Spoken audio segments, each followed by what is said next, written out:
we know about midterm elections?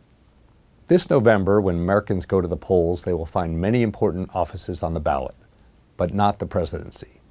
The federal elections will be for all of the House of Representatives members and approximately 1/3 of the senators. And states may also have their own elections for governor, other statewide offices, state legislators, and perhaps local officials and ballot questions. These elections take place at exactly the midpoint between the previous and the next presidential election, and are therefore called midterm elections. While midterm elections results may vary from year to year, typically they follow certain patterns. First, voter turnout rates. Midterm elections have lower turnout than presidential elections. Using two sources of voter turnout produced by Michael McDonald and Curtis Gans, the percentage of eligible voters turning out for a presidential election from 1972 to 2000 was approximately 55%. Since 2004, turnout has averaged approximately 60%, and 2020 set a modern era record for nearly 67% of eligible voters casting ballots in a presidential election. By contrast, midterm elections since 1974 have averaged approximately 40% of eligible voters casting ballots. But just as our last presidential election set a modern turnout record, so did the last midterm election in 2018, with 50% of eligible voters voting. A second characteristic of midterm elections is that the party that controls the presidency tends to lose seats in Congress. Since the 1840s, in midterm elections, the president's party has had a net loss of seats in the House of Representatives in every election but three: 1934, 1998, and 2002. And even in those three exceptional years, the president's party gained fewer than 10 seats. A similar tendency is seen in other offices. The party in control of the presidency tends to lose seats in state legislatures, the Senate, and statewide offices.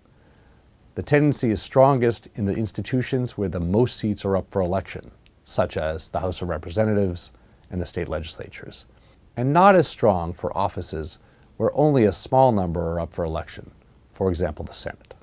This tendency of the party in control of the executive branch losing seats is even seen in other countries. Third, the losses that the president's party suffers in the House of Representatives can be quite large. In 1894, with President Grover Cleveland in office, Democrats lost 125 seats in the House. The modern record is a loss of 63 seats by Democrats in the 2010 elections while Barack Obama was president.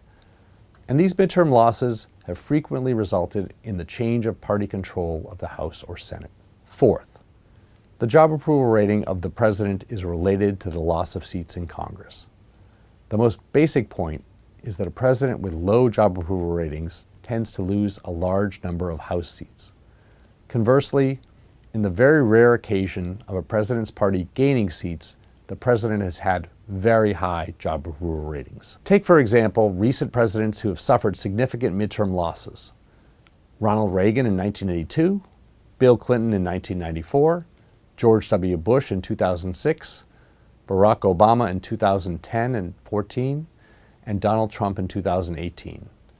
All saw their presidential job approval ratings in the mid to low 40% range. Each suffered losses of more than 20 seats in the House, and each saw his party lose majority control of the House. In the two recent examples of a president's party gaining seats in a midterm election in 1998 and 2002, in those cases, Bill Clinton and George W. Bush had job approval ratings above 60%. So what does all this mean for the 2022 midterm election? President Biden's job approval rating currently sits at 40%, or even slightly lower.